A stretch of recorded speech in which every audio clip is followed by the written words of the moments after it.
오늘의 말씀은 창세기 18장 1에서 8절까지입니다. 주님께서 마므레의 상수리 나무 곁에서 아브라함에게 나타나셨다. 한창 더운 대낮에 아브라함은 자기의 장막 어귀에 앉아 있었다. 아브라함이 고개를 들고 보니 웬 사람 셋이 자기의 맞은쪽에 서 있었다.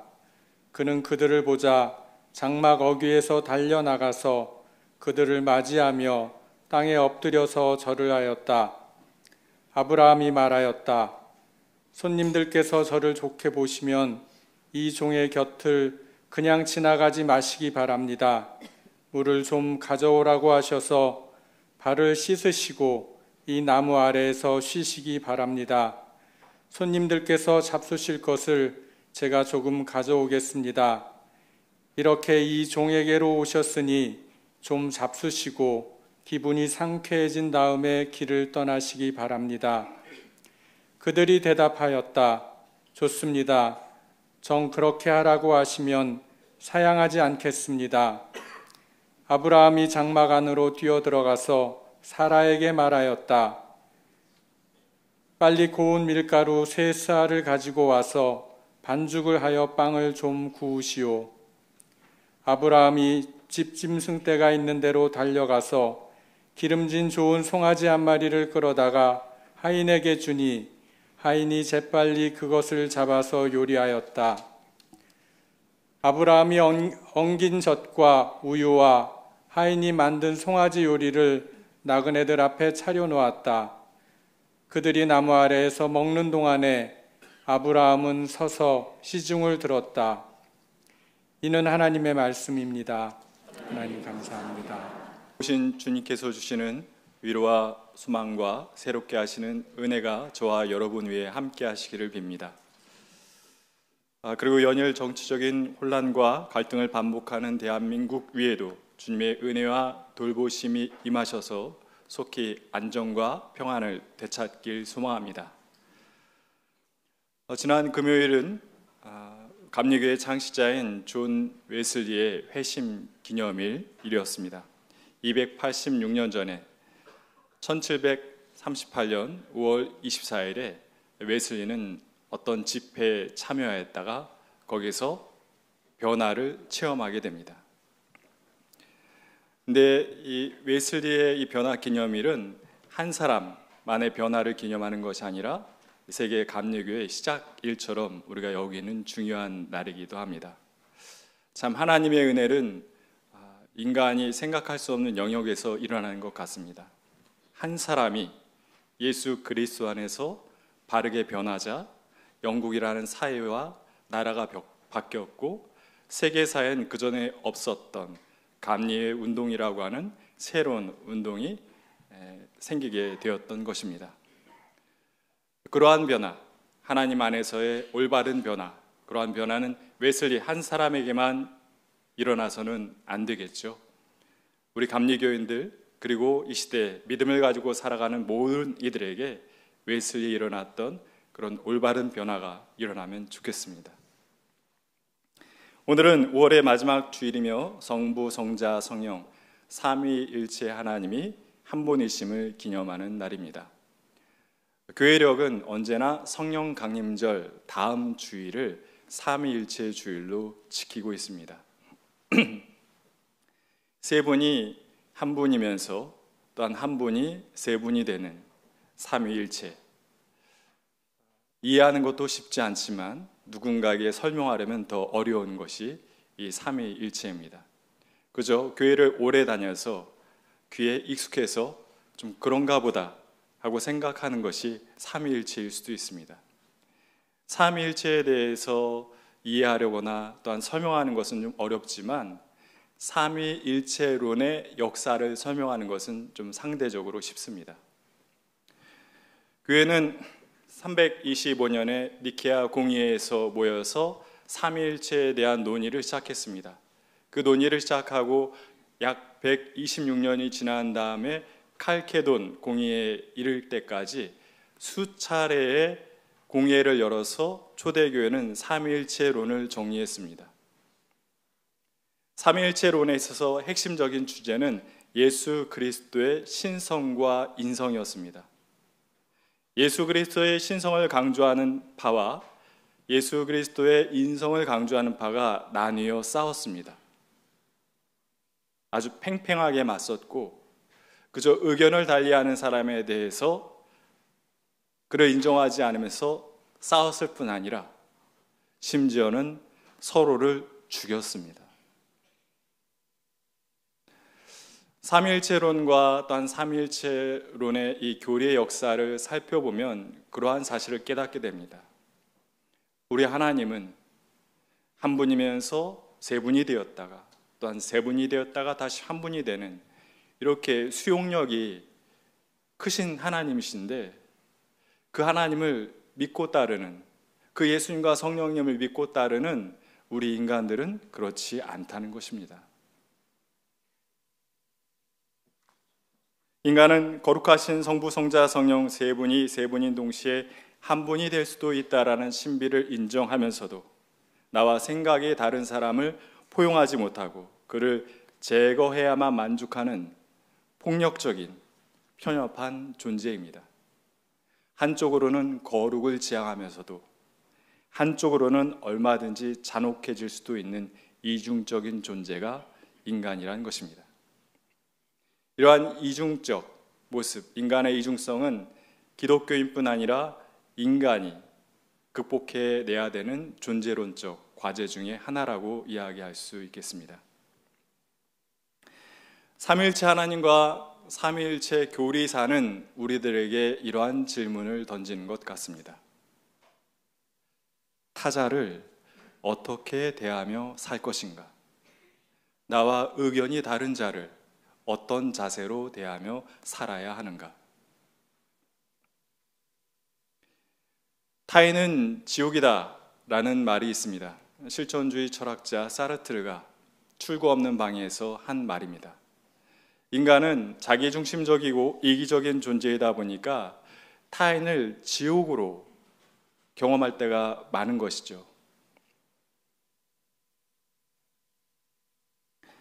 나와 의견이 다른 것을 틀리다라고 이야기하고 그 틀린 것을 불편하게 생각하고 그 불편함을 폭력적으로 드러내기도 하는 것이 인간인 것이죠. 그런데 그 반대 이야기를 하는 사람도 있습니다. 폴란드의 시인인 아담 자가예프스키라는 사람이 있습니다. 그 사람이 타인의 아름다움으로만 이란 시에서 이렇게 얘기했습니다.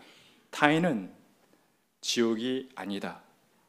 우리는 타인으로 인해 구원을 받는다. 타인으로 인해 구원을 받는다. 사르트르의 얘기와 정반대의 이야기죠. 다른 것은 새로운 것입니다. 그리고 다른 것은 이전보다 우리를 더 크게 만들어주는 경험이기도 합니다. 사랑하는 이들이 서로의 존재를 통해서 그 연인 관계를 통해서 체험하는 세계가 바로 그 세계 아닙니까? 다른데 너무 좋아. 다른데 내가 더 커지는 것 같아요. 그런 경험. 왜 한 번도 안 해본 경험을 한 번도 안 해보신 분 같이. 성경 속에는 우리가 타자를 어떤 자세로 대하며 살아야 되는지에 대한 이야기가 넘쳐납니다. 성경에 여러 주제가 있지만 성경의 주요 주제 중에 하나는 바로 그것입니다. 타인을, 타자를, 나와 다른 존재를 어떻게 대하며 살아야 하는가. 그것이 성경의 중요한 주제 중 하나라는 것입니다. 창세기 18장을 보면 아브라함이 낯선 세 사람을 자기 집으로 초대해서 식사를 융숭하게 대접한 이야기가 나옵니다. 아브라함이 유다의 남쪽 헤브론에 거할 때 일입니다. 한참 더운 대낮에 그 광야를 지나가고 있는 세 사람을 아브라함이 보았습니다. 더운 낮에 광야를 지난다라는 것은 상당히 위험한 일이죠. 그래서 아브라함은 본능적으로 그들을 돕고 싶었던 마음이 들었던 것 같습니다. 땡볕으로 나갑니다. 아브라함이 그들에게 달려가서 그들을 자기 집으로 초대를 합니다. 초대를 해서 그들을 아주 융숭하게 대접을 하죠. 대접하는 음식들도 보면 아주 정말 성찬입니다. 소를 잡지 않습니까? 소. 예. 누가 그러더라고요. 고기를 사주는 사람은 좋은 사람이라고. 아주 융숭한 대접을 해요.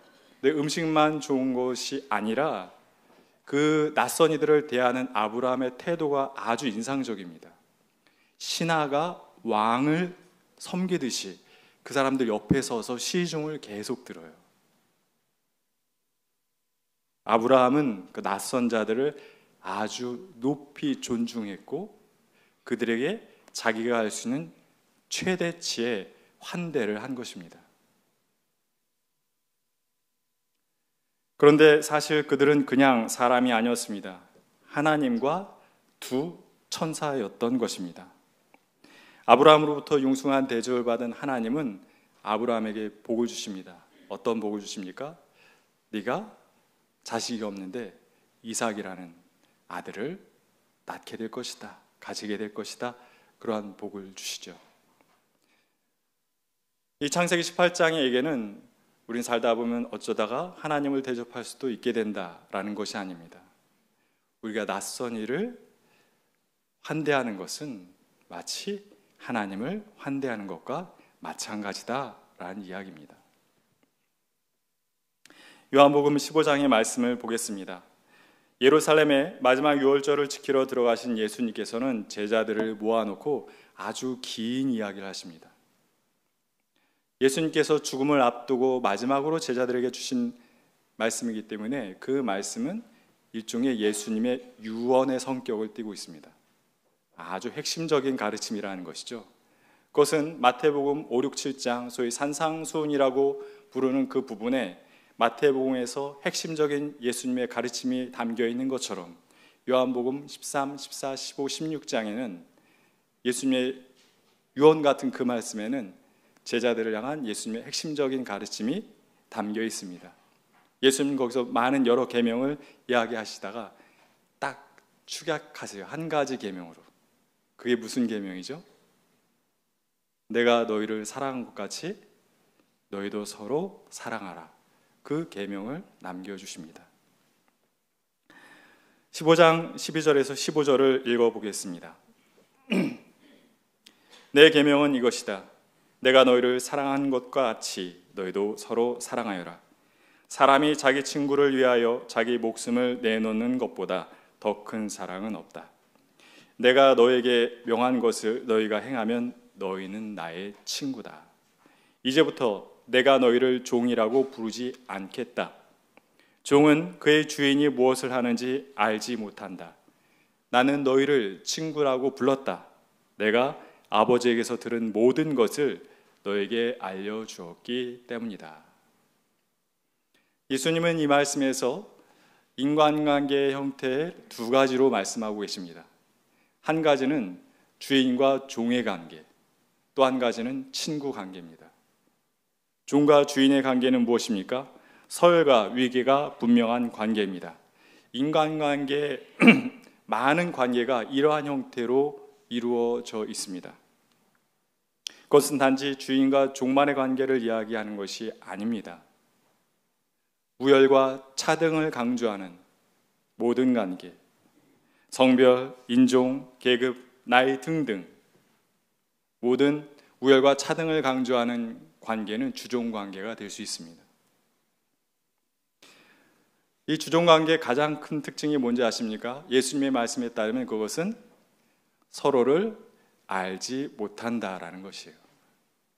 서로 알고는 지내요. 그러나 그 마음은 서로 헤아리지 못한다라는 것입니다. 주인은 종의 마음을 헤아리지 못하고 종은 주인의 마음을 헤아리지 못합니다. 좀 더 정확히 말하면 서로의 마음을 알려고 하지 않습니다. 알려고 하지 않아요. 그게 주종관계입니다.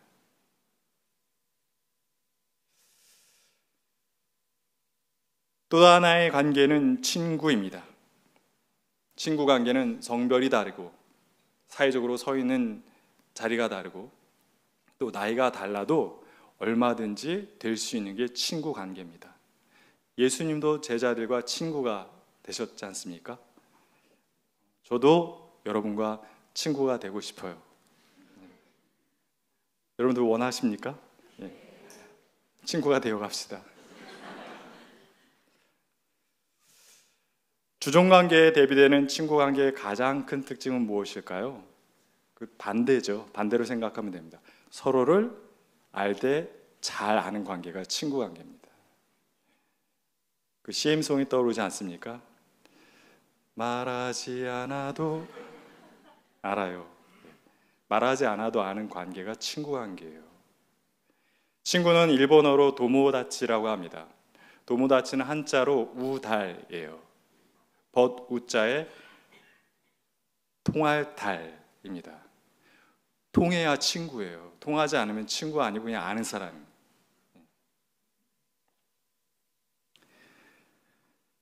우리가 예수님의 마음을 안다면 예수님의 마음과 우리의 마음이 통하는 사이라면 우리는 예수님의 친구가 될 수 있습니다.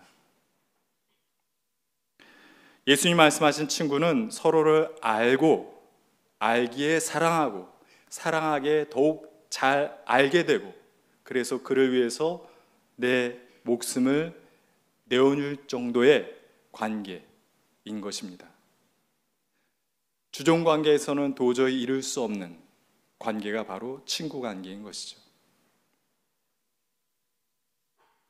하나님을 믿는 이들, 예수를 그리스도로 믿는 이들은 예수님께서 말씀하신 친구관계를 지향하며 또한 이루면서 살아가야 마땅할 것입니다. 그런데 하나님을 믿고 예수님을 믿는다라는 사람들도 우리들도 인간인지라 마음 한편으로는 거룩을 지향하면서도 또 다른 마음 한편으로는 얼마든지 다름을 내세워서 잔혹한 행위를 할 수도 있는 존재라는 것입니다. 초대교회가 거룩한 공동체같이 우리가 생각할 때가 많지만 갈등이 없었던 초대교회는 없습니다. 모든 교회마다 저마다의 갈등을 가지고 있었는데 대표적인 갈등은 무엇이냐면 유대계 기독교인들과 헬라계 기독교인들 사이에 인종과 문화적 차이로 생긴 갈등이었습니다. 유대 기독교인들은 헬라 기독교인들을 봤을 때 저들은 율법도 모르면서 그냥 믿음 하나만 내세워서 너무 방종하게 지내는 것처럼 보였습니다. 왜? 예수님도 유대인이었고 예수님도 할례를 지켰는데 왜 저 이방인들은 저 율법을 지키지 않는가? 또 반대로 헬라계 기독교인들은 유대 기독교인들을 보면서 예수를 믿음으로 구원받는다 하면서 왜 저렇게 율법의 틀에 매어서 우리들에게 이런 저런 것들을 지키라 해가고 그런 걸 지키지 못하면 왜 우리들을 열등하게 여기는가? 둘의 긴장이 모든 초대교회가 갖고 있었던 긴장이었습니다. 갈등이었습니다. 바울이 서신을 보냈던 로마 교회 역시 그러했습니다. 그래서 바울은 로마서에서 하박국서를 이용해서 그 얘기를 한 것입니다. 의인은 믿음으로 살 것이다. 의인은 믿음으로 살 것이다. 곧 우리가 하나님께 의로 여김을 받는 것은 우리의 믿음 때문이라는 것이에요. 근데 바울의 이 이야기를 한국 교회는 많은 기독교인들은 오해합니다. 우리는 믿음을 가졌기에 믿음을 가지지 않은 사람들보다 달라. 우리는 믿음을 통해 하나님께 의로움을 인정받고 구원받아. 저들하고 달라. 곧 믿음의 차별성을 강조하는 말로 이 말을 받아들입니다. 절대 결코 바울이 로마서에서 그 표현을 쓴 게 그 이유가 아니에요. 바울은 어떤 목적으로 그 하박국서의 말을 인용했습니까? 믿는 사람이라면 그가 유대인이든 이방인이든 믿는 사람이라면 다 하나님이 이미 의롭게 인정해 주신 사람이다. 그러니까 믿음의 차별성을 강조하기 위해서 믿음을 얘기한 게 아니라 믿음의 평등, 믿음의 공평을 얘기하기 위해서 하박국서를 바울이 인용한 것이에요. 로마서 8장 32절과 34절을 읽어보겠습니다. 자기 아들을 아끼지 않으시고 우리 모두를 위해서 내어주신 분이 어찌 그 아들과 모든 것을 우리에게 선물로 거저 주지 않으시겠습니까? 하나님께서 택하신 사람들을 누가 감히 고발하겠습니까? 의롭다 하신 분이 하나님이신데 누가 감히 그들을 정죄하겠습니까? 정말 누가 하나님이 의롭다고 여기신 그 사람을 누가 어떤 자격으로 정죄할 수 있습니까? 없다는 얘기예요. 인종과 문화의 차이로 유대인이 헬라인을, 헬라인이 유대인을 정죄하면 안 된다라는 이야기입니다. 35절과 38절과 39절에서 바울은 그러한 비슷한 발언을 이어가는데 이 발언은 아주 감동적인 구절입니다. 제가 읽어보겠습니다. 누가 우리를 그리스도의 사랑에서 끊을 수 있겠습니까? 환난입니까? 곤고입니까? 박해입니까? 굶주림입니까? 위협입니까? 또는 칼입니까? 나는 확신합니다. 죽음도, 삶도, 천사들도, 권세자들도, 현재일도, 장래일도, 능력도, 높음도, 깊음도, 그 밖에 어떤 피조물도 우리를 우리 주 예수 그리스도 안에 있는 하나님의 사랑에서 끊을 수 없습니다. 그 누구도 우리를 하나님의 사랑에서 끊을 수 없다고, 인간이 세운 그 어떤 기준도 우리를 하나님의 사랑에서 끊을 수 없다라고 바울이 힘주어 얘기합니다. 인종도 율법도 인간의 그 어떤 기준도 그럴 수 없다는 이야기죠. 바울은 크고 변함이 없는 하나님의 사랑을 찬양하는 한편 자기의 기준을 앞세워 서로를 하나님의 사랑에서 끊어내려고 했던 유대 기독교인과 헬라 기독교인들을 비판하고 있는 것입니다.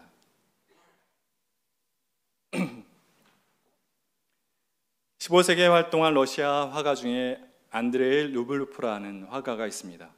성화, 이콘을 많이 그렸던 화가인데 그가 그렸던 그림 중에 아브라함을 찾아온 새 천사라는 그림이 있습니다.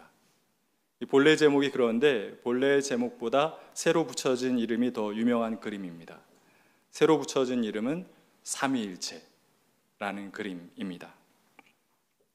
그림을 보면 두 천사와 하나님이 함께 식탁에 둘러 앉아 있습니다. 그런데 안드레이 루블프는 그 두 천사를 한 천사는 예수님으로, 한 천사는 성령님으로 바꿔 그려요. 그래서 성부, 성자, 성령 삼위일체 하나님이 한 식탁에 둘러 앉아 있는 것이죠. 그런데 그림을 이렇게 보면 옷은 세 분이 다 다르게 입었어요. 그런데 세 분의 얼굴이 똑같이 생겼습니다. 그 똑같이 생긴 얼굴은 무엇을 드러내는 것이죠? 삼위일체, 세 분이 한 분이다 라는 것을 드러내는 표현입니다. 그런데 저는 달리 이렇게도 생각이 들더라고요. 분명히 얼굴이 똑같다고 해서 똑같은 게 아닌데 왜 안드레이 루블프는 저렇게 그렸을까? 제 생각은 이렇습니다. 성부, 성자, 성령 이 세 분께는 다름이라고 하는 것이 아무런 의미가 없다. 그냥 그 존재 자체가 중요한 것이지 다름이라고 하는 것은 하나님 앞에서는 아무 의미가 없다라는 것, 그것을 드러낸 것이 아닌가라는 생각이 들었습니다. 세 분은 당신이 나고 내가 당신인 사이였습니다. 셋은 서로를 깊이 사랑하며 존중하는, 존경하는 눈빛으로 바라보고 있습니다. 그런데 그 세 분이 둘러앉은 식탁 뒤론 집이 하나 그려져 있어요. 누구의 집일까요? 하나님의 집? 아니고요. 이게 창세기 18장을 배경으로 그린 그림이거든요. 그럼 그게 누구의 집이에요? 아브라함의 집이에요. 그 아브라함의 집은 어떤 집이었습니까? 무엇과 무엇이 넘치는 집이었어요? 존중과 환대가 넘치는 집이었습니다. 낯선 이를 아브라함이 맞아들였잖아요.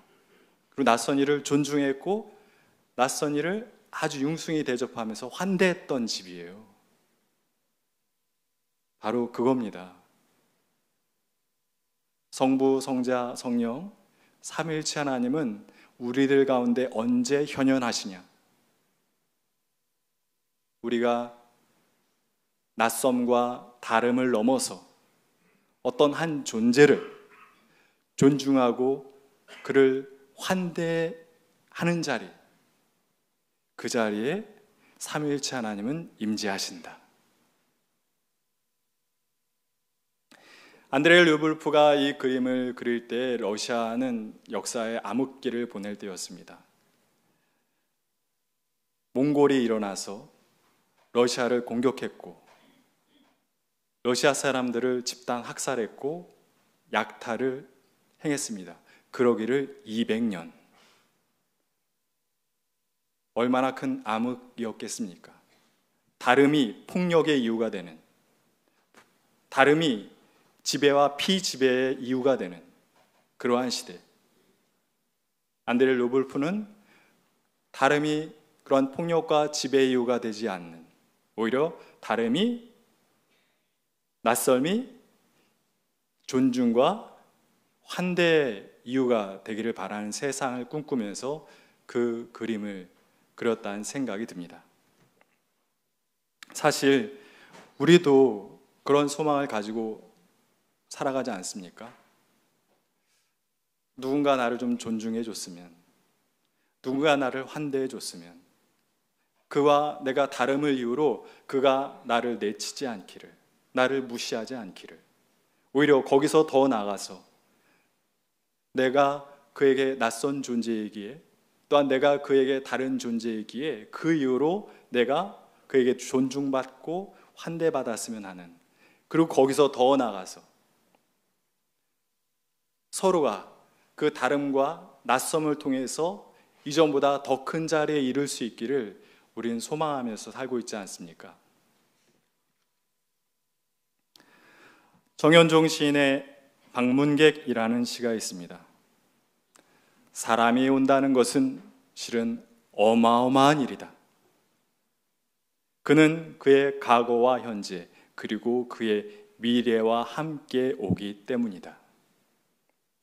한 사람의 일생이 오기 때문이다. 부서지기 쉬운, 그래서 부서지기도 했을 마음이 오는 것이다. 그 갈피를 아마 바람은 더듬어 볼 수 있을 마음, 내 마음이 그런 마음을 흉내낸다면 필경 환대가 될 것이다. 우리가 살아가는 이 사회와 이 세상은 여전히 다름을 쉽게 틀림이라고 이야기합니다. 그래서 혐오하고 배제하는 세상과 사회입니다. 심지어 하나님의 이름으로 혐오와 배제를 정당화하기도 하고 전쟁을 일으켜 하나님의 형상인 사람을 죽이기까지 하는 세상입니다. 타자는 지옥이 아니라 우리를 구원으로 인도하는 통로입니다. 서로를 귀히 여겨 서로 환대하며 삽시다. 우열과 상하를 따지는 주종 관계가 아니라 서로 사랑하는 친구가 되어 삽시다.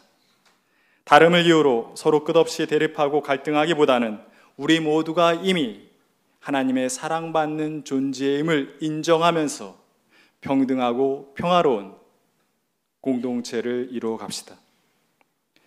거기서 더 나아가 다름을 틀림으로 여기고 배제하기보다는 다름을 새롭고 아름다운 세계로 우리를 인도하시는 하나님의 초대로 받아들이며 삽시다.